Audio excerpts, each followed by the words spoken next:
Welcome back, my friends, to the podcast that never ends. Yes, this is the Blue Day podcast, and for Chelsea fans everywhere, every day is a blue day. I am your host, the creator, Keith Lawrence, and on this week's show, we are going to dissect what the fuck's gone on with Chelsea Football Club this summer.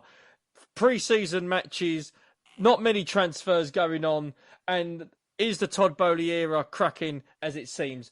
Joining me again this season is former Chelsea FC defender and a man who would tell Barcelona where to go exactly. It's Steve Wicks. Steve, welcome back this season. How are we? Yeah, I'm all right, Keith. A little bit concerned about what's happening at our club. But, yeah. Hold on a minute, Keith. I've got to charge up my battery. Story of my life. I'm very concerned about what's happening and about how we're being left behind, basically. As any Chelsea fan will know, we've had the most incredible time in the past few years, and it's odd to see what's happening. You still there, Keith? I'm still here, and so are the listeners. We're not used to Chelsea struggling to sign players, and Barcelona aren't doing us that many favours, are they? Well, we're going to talk about Barcelona later because many Chelsea fans hate them anyway. There seems to be a bit of a rivalry between Chelsea and Barcelona, and I think that's heated up this summer especially. And I think it will be even worse if they sign Marcos Alonso and Cesar Azpilicueta. But it was always this time last year, we sort of did a preview show to the forthcoming season with Thomas Tuchel in charge, and that was the week before the Premier League season started. We're doing this a little bit early, and the reason why we're doing it early is because I've got what they say that is the pre-season blues. I've looked at the situation with Chelsea and the transfers, or the lack of transfers as it is, and I feel Thomas Tuchel is already a little bit under the pressure, not through Chelsea fans, but not partly through the media, but also his body language tells me he's feeling it a little bit. And as it sort of seems, we've got an owner that is chasing shadows and is chasing chickens and can't seem to catch either. He is more than happy to have dinner with the other owners of football clubs, and he seems to be having a good time with James Corden, but he can't seem to get this football club back where it should be, and that is at the pinnacle of English football and one of the big contenders for the European Cup. We are an absolute shit show at the moment, Steve, in terms of transfers. We had, Tuchel has probably had a list, and this is the first time in probably nearly 20 years a manager has got a list of players that he wants, and the manager's gone, right, I'll do my best. The previous regime, Roman was ruthless, and we managed to perhaps overspend on players, but we managed to get the players in, and there was a plan there. There was a foresight in certain players. When we would buy Robben and Cech because they were young stars of the future, and we bought Robben from under the noses of Man United. Thanks, Peter Kenyon. And we would also buy in players that had points to prove, like Drogba, and people that were winners, like Ferreira and Carvalho and Essien. Now, it's completely gone the other way. We've got players there that don't want to be there. We've got players there that no other team wants because of the high wages, and we're going to talk about them individually in a minute. And we don't attract the top players anymore. Is that because of the owner? Is that because of the name Barcelona, as I'm using that as an example? It concerns me, and it concerns me not just because of the pre-season results. I'm not particularly concerned by the result. I couldn't care less who we play in pre-season. It doesn't bother me whatsoever. But it's the body language of some of the players. It's the body language of the manager. And when you've got a manager at pre-season, and Steve, you've been there, and that's why I want to get your thoughts on it. When you've got a manager pre-season that says, half this team I don't think is competitive enough, and we are not mentally ready, that concerns me, bearing in mind the season starts in 2 weeks. Yeah, it concerns me as well. Listen, the manager's had a history. If he doesn't get his own way, he throws his toys out of the pram. And I'm a little bit concerned that if he doesn't get his own way and we don't sign 3 or 4 players, he'll walk. And I think that's what concerns me. I don't think. Listen, everyone gets frustrated, and he's very frustrated. You know, we've got players on huge amounts of money that aren't good enough. And it was proven that last year. We were left wanting. So therefore, we've got to get players out, get players in as quickly as possible, and rebuild as quickly as possible. But Well, I think signed 2 Tuchel's players. trying to do that, but we just can't seem to get the players out. People like Kepa, people like Ziyech. Yeah, but this guy has bought Chelsea. He has no experience in football. He has no experience whatsoever. He's taken over director of football. He's taken over all the roles you can do, chairman. You know, he hasn't got a clue about football. And he'd probably even call it soccer. But what I'm saying, he's got to, there's huge investment in this football club. But I tell you what, dissect was our number 1 centre back. Oh. Why don't we go out, break the bank, and evidently we've got millions of pounds. Why don't we go out and get it? Go and get the best, like Roman would. But no, it's all about negotiating. Kundi, we have him. He's come to Stamford Bridge. Don't let him go. Sign him. Well, he's gone now. Yeah, he's gone now. But we had the chance. And obviously something wasn't right. And, you know, and Sterling isn't going to be the answer to us finishing above Tottenham. Isn't going to be the thing with us finishing above Arsenal, who have bought really well this year. Both clubs. They've gone out, got their targets, business done. We've been left behind. And now all of a sudden I'm looking at that and I'm not thinking, as I did a year ago, can we win the league? I'm thinking about, can we qualify for Europe? Yeah. And that's the difference. Yeah. That's the difference between Roman and this guy. You know, Roman was ruthless. And he'd look at that squad after the season that we had last year, which was disappointed by our standards. And he'd say, right, bang, bang, bang, bang, bang. We've got 5 new players. Bang, bang, bang, bang. 5 players have gone out the door. That's how Roman worked. And that's why we've had success.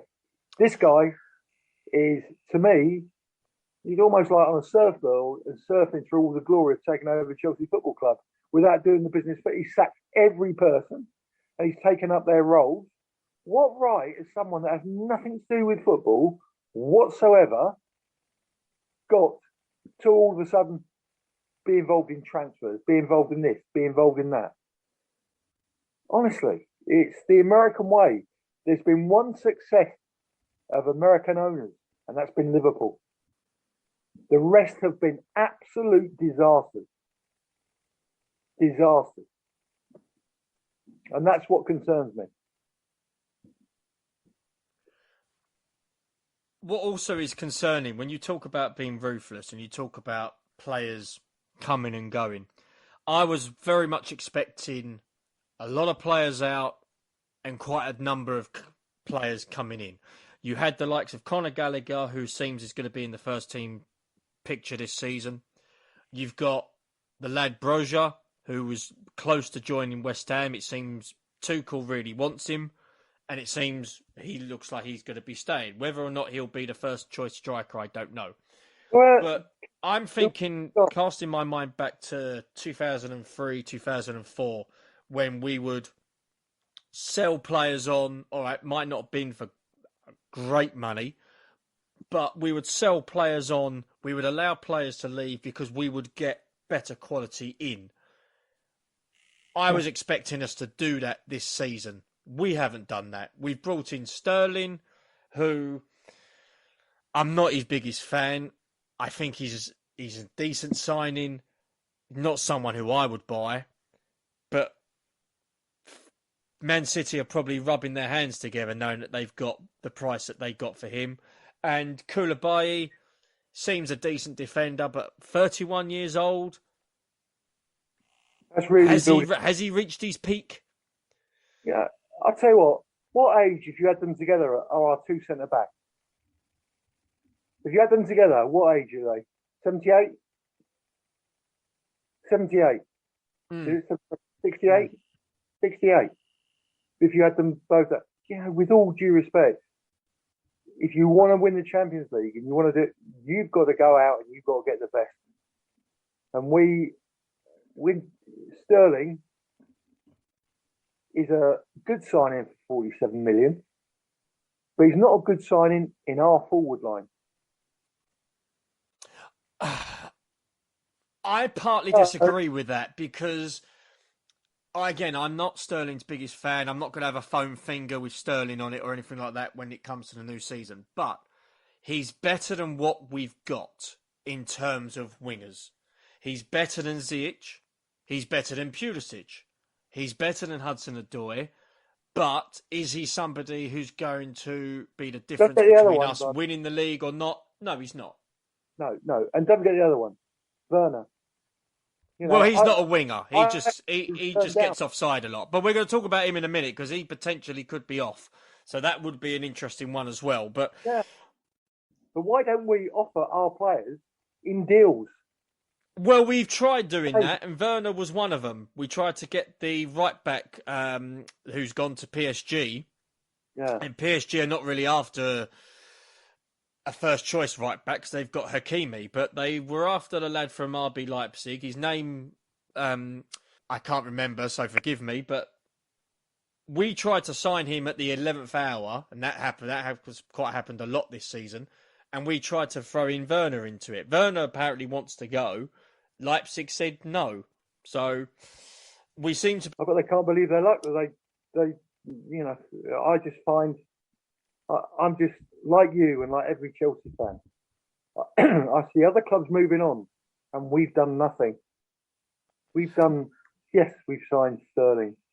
Yes, we've signed the centre back. But are those type of players going to win you the Champions League? That's what we've been used to. That's what our aims have been. Champions League or the Premiership. That was our two aims for the last, I don't know how many years. Now, we're falling behind big time. Big time. And something's got to be done.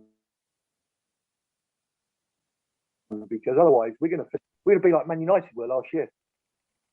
Yeah. And that's the reality because the players aren't good enough. Pulisic, not good enough. Werner, not good enough.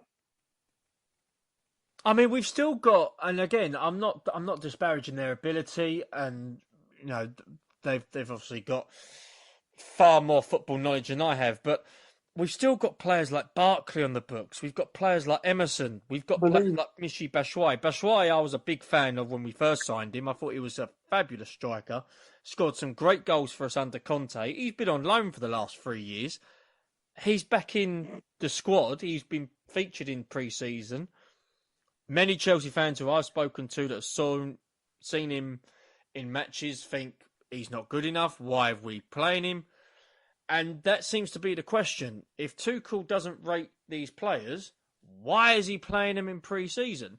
Could he use some of the youngsters like Harvey Vale? Could he use Lewis Hall, for example? And it's just, I'm like I said, I'm concerned. I think Tottenham, at the moment, I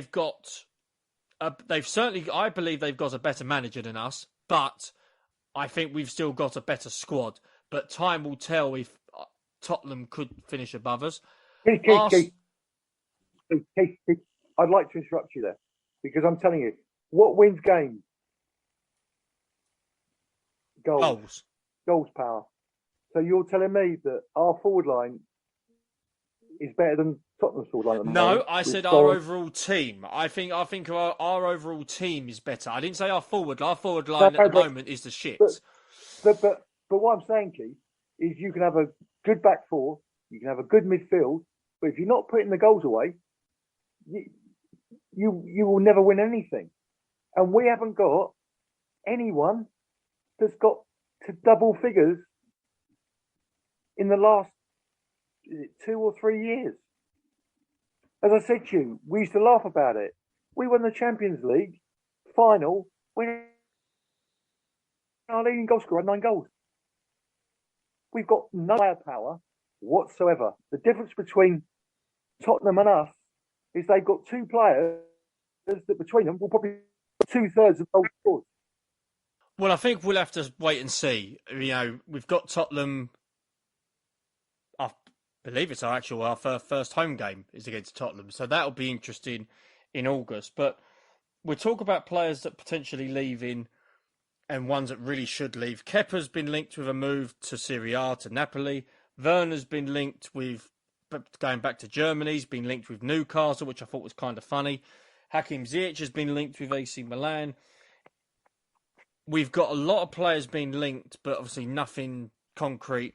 I just have this horrible feeling, and we're going to talk about him in a minute because I think he is still going to be on our radar.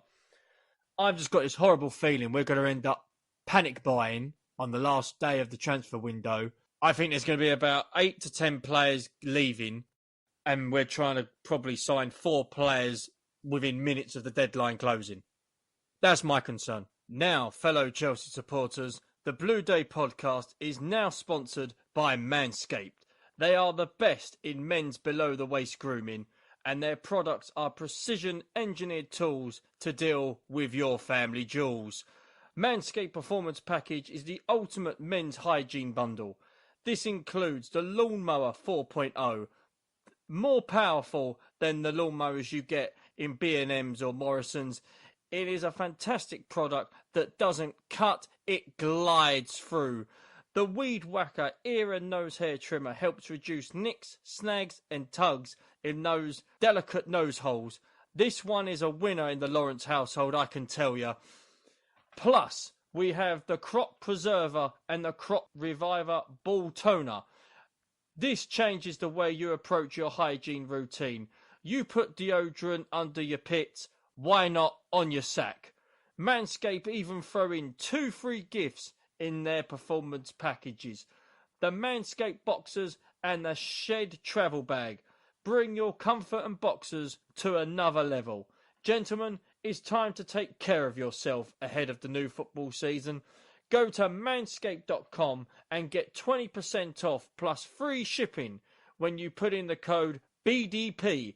That's right, BDP stands for Blue Day Podcast, and you will get 20% off and free shipping. Unlock your confidence and always use the right tools for the job with Manscaped. Your balls will thank you. So, Steve, it does worry me. We're going into the new season. We've got Everton on our first game of the season, and they're having a bit of a struggle at the moment. We're talking about, obviously, players coming in.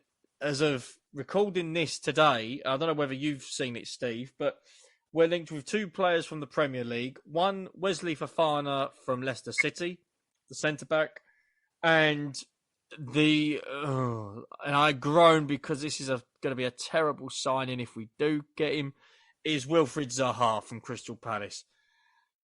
I don't know whether or not these are going to be Tuchel signings. I don't know.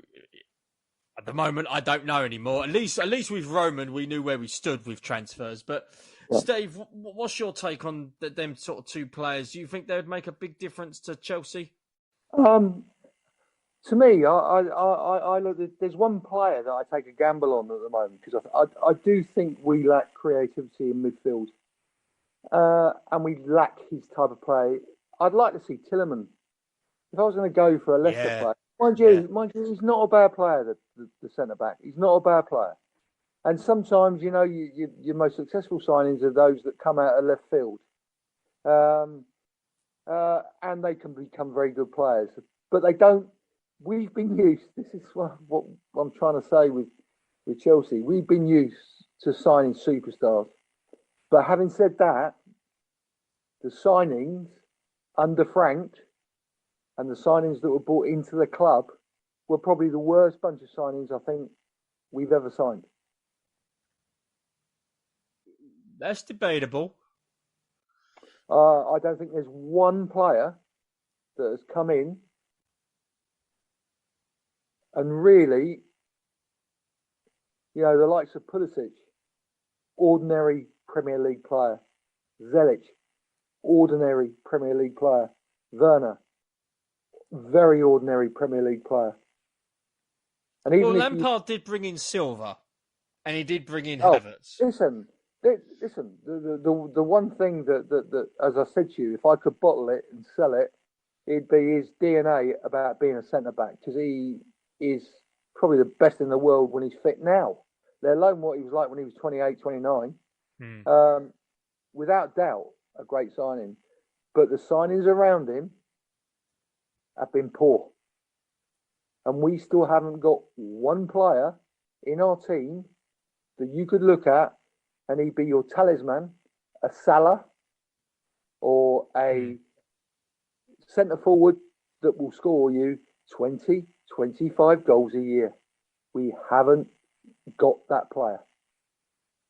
We haven't. And that's the big difference between Liverpool, Man City, and certainly Tottenham now, and us. And when you look at, Mane's gone now. Would Mane, with all due respect, sign for Bayern Munich, or would he have signed for Chelsea if Chelsea had gone in for him? Jesus. No, I think he still would have signed for Bayern. Yeah, he probably would have done. I think he still would have signed for Bayern. You've got someone that will guarantee you 20 goals a season. And what we're doing, we're scouting all over, trying to get that player, and we're nowhere near it. Well, and this brings me on to my last bit of transfer talk and transfer discussion. There is a player available who does score goals, albeit he is in his 30s. He's a talisman. He's won things. He's a winner. You're not talking about Ronaldo, in his time, he was one of the world's best players. Not my words, because I don't rate him. Would you sign Ronaldo? Oh, listen, mate. I don't think we've got any other option. The Polish boys go on to Barcelona. Lewandowski, yeah. Yeah, Lewandowski.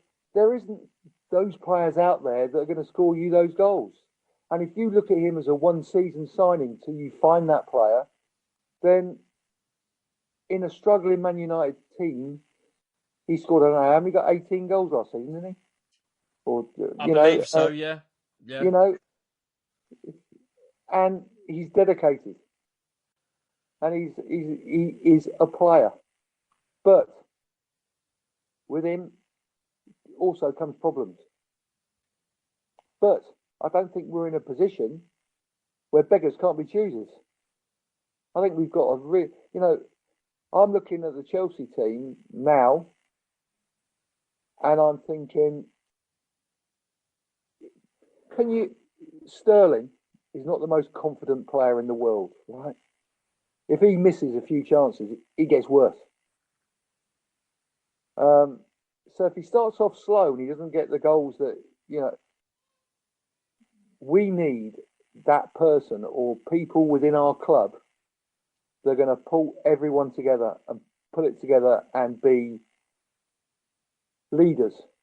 We need a few leaders. We need a old head up front. We need someone that's going to, and we also need to rearrange our midfield because we don't get the ball forward early enough.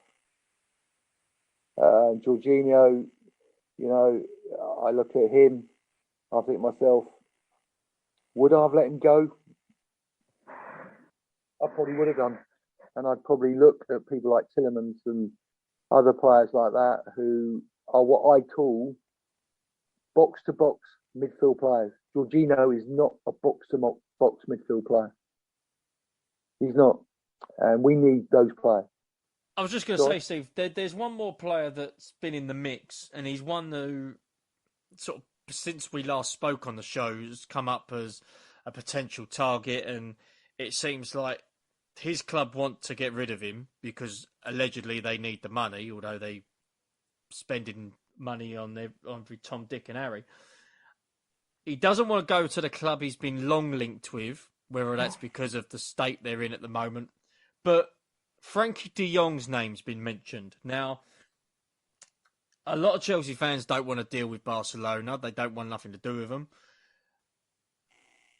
Listen, business is business. And if de Jong is available, I think he would certainly freshen up our midfield. Yeah, that's what we need. I would take a punt on him. And in fact, and this is going to divide opinion, because I know certain Chelsea fans still like him and whatnot, but I would put on a table 50 million plus Marcos Alonso. Yeah. Listen, I think we've got to start to rebuild our club, right? Everyone fit, Marcos Alonso would not be in our team. No. Right? Yes. Good deal, Keith. I'll make you manager tomorrow. And de Jong is a class player. Yes. He's a class player. He makes the midfield tick. He's fantastic. And that's the sort of players we've got to be signing. We've gambled on too many. Pulisic, we gambled on him.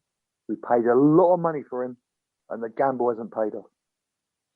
You know, Zelik, gamble. How can you sign a wide player without any pace whatsoever? You know, we've gambled. We've gone a little bit off the normal. Mind you, we gambled with Drogba, and that was a real success. We gambled with a few players in Roman's time, and they became great players. But our gambles just haven't paid off. And all of a sudden, we're let's not forget the great. You know, I wouldn't swap Mason Mount for anyone. The two fullbacks are as good as they get.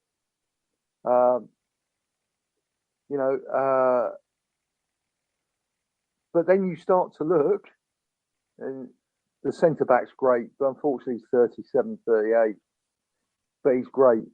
And then you look at we've now signed Koulibaly, 31 years of age, from Napoli. Bit of a gamble, but sometimes centre backs are worth their weight in gold when they get older and they've experienced things, and they're experienced players. They can lead the team. They can be an example. But I look then, Conor Gallagher, he will go, and I'm just thinking to myself,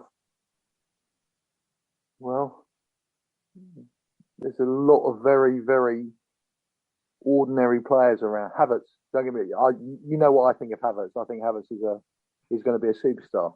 I think he's a great player. But you look at that, and you're looking at 5 players that you could build your team around, and if you get the right players in, could be very important to this. But the rest of the players you're looking at, and you're thinking, you know, Dave Azpilicueta, absolute legend of our football club. Legend. But you know what? He's got to go. And you've got to replace him. Well, you've got your 2 fullbacks anyway. But let him have put them in deals with de Jong. Give them both. And pay 45 million. Mm.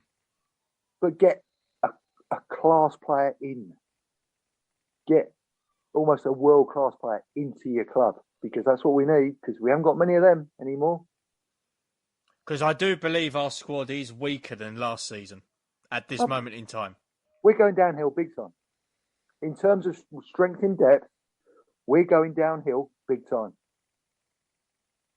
Honestly, and you've got to look at the players left, and you've got to say, Reece James, is he a leader of men? Is he a lead? Listen, great right back, but he's young.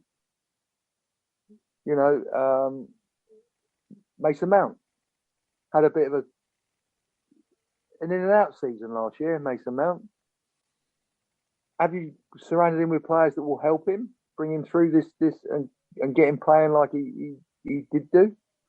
And you're looking, I'm thinking to myself, well, no, we haven't. We haven't. We have Silva, who's a leader. The other guy, Calabali, listen, he could be a leader. I'm sure he is. But we need leaders in every department. And we need that. Was it worth buying Jesus? We haven't got a centre forward. Was it worth us going for him? Just so that we've got a figurehead up front that score you goals. I don't know. I just don't think we. I think everything was just built to buying the club, and I don't think there was a plan. I don't think there was a plan. Right, we're going to buy the club. Who are our targets? They sacked all the players, all the people in the club that knew what they were talking about, and all of a sudden you got a baseball guru in charge of our football team, and you sacked Peter Cech, who's a Chelsea legend, who probably knows his football inside out. So how many football people have we got at Chelsea at the moment? They're revising the management. I haven't got any, have we? I don't believe there's any on the board, no. It's absolutely bizarre. It's absolutely bizarre that we haven't got football people, who are analysing, helping, and advising the board of Chelsea Football Club. Because the guy's taken over every job there is. He's this, he's that. And I'll tell you what, I'm not so sure I liked him. I saw him doing a wolf whistle when Chelsea scored in a game when he first took over. I'm looking at myself and saying, couldn't see Roman do that, could you? He was like very smooth, very, very, I just don't like this. I'll tell you what, Tuchel will not take it, mate. I'll tell you, because the one thing he's got is his reputation is at stake here, and he's not being backed buying the players he wants to buy, because the guy's doing it all. And there's going to be Dortmund. He left Dortmund because of the issues with the board. He left PSG, and it was well documented that he had issues with the board at PSG. He had issues with Leonardo. So, it's not been plain sailing at all since I've arrived here. Why do I need this? Well, listen. I think it's a little bit like all these what I call. I think there are 1, 2, 3, 5 what I call world-class managers in the Premier League, and that's Klopp, Pep, Tuchel, Conte. 4. Is that the ones? Yeah, 4. And I think they will not take any shit from anyone. And their reputations are more important, and their egos are more, and rightly so, because they've worked hard to be where they are. Their egos won't take having an ordinary team where they haven't been backed. When did you ever think that Spurs would go out and buy the players they bought, right? With Daniel Levy. It's called Conte, because Conte went there, he got them to promise, got them to commit, and he's like a dog with a bone. He will not allow them to not do what they said. So therefore, Tottenham have gone out, and I've got to say, because of their, I think the guy from Brighton is a great signing.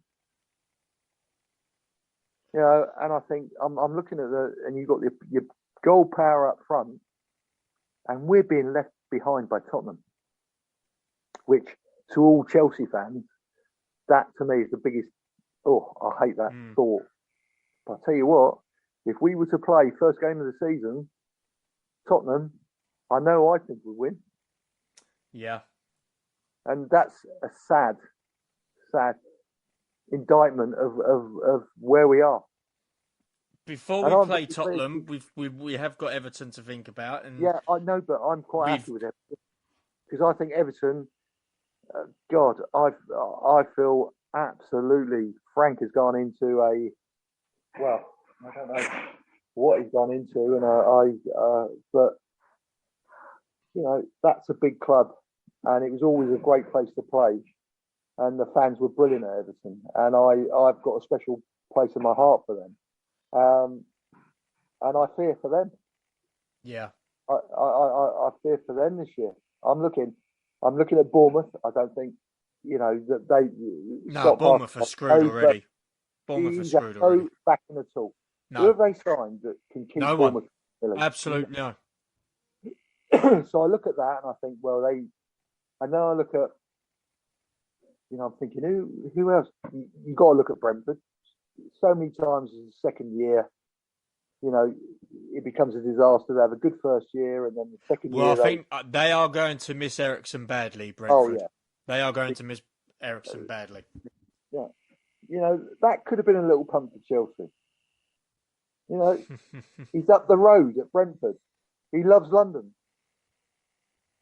That could have been a little punt. It cost nothing.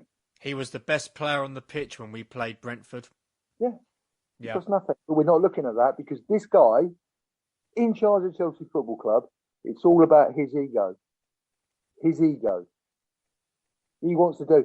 He'd be happier signing Ronaldo because it suits his ego. Shirt Look at me. sales, media. Yeah. Yep. Honestly, and that's the problem you have with Americans. It's all about their ego. And I just hope that our football club, after being run, they were ruthless. But I'll tell you what, you can't look at the honours board and say they failed, can you? No. You But can't. it's good that we've discussed our pre-season blues. I think it's good the fact that we've let a lot of things off our chest, and let's just hope and pray that Tuchel works some magic, because he certainly needs some support, which I don't think he's getting 100% right from Todd. And I think we could be seeing some issues further down the line. I think this could be a very bleak Christmas for a Chelsea fan. But hey, we're going to be there for the ride no matter what. But this season, folks, our regular scheduling will be back next week when me and Steve will preview the first league game of the season against Everton, and we are hopefully going to have a few more surprises in store for you this season. So if you've enjoyed us for today's episodes, give us a subscribe wherever you find your favourite podcast. We are on YouTube. We are on Instagram. Find us at The Blue Day Podcast. We're on Facebook at The Blue Day Podcast. We are working on a potential new Twitter account, potentially, so more on that as it comes. But be sure to keep following us, fellow Chelsea supporters, The Blue Day Podcast, where every day is a blue day. I have been Keith Lawrence. He's been Steve. Stay safe and carefree.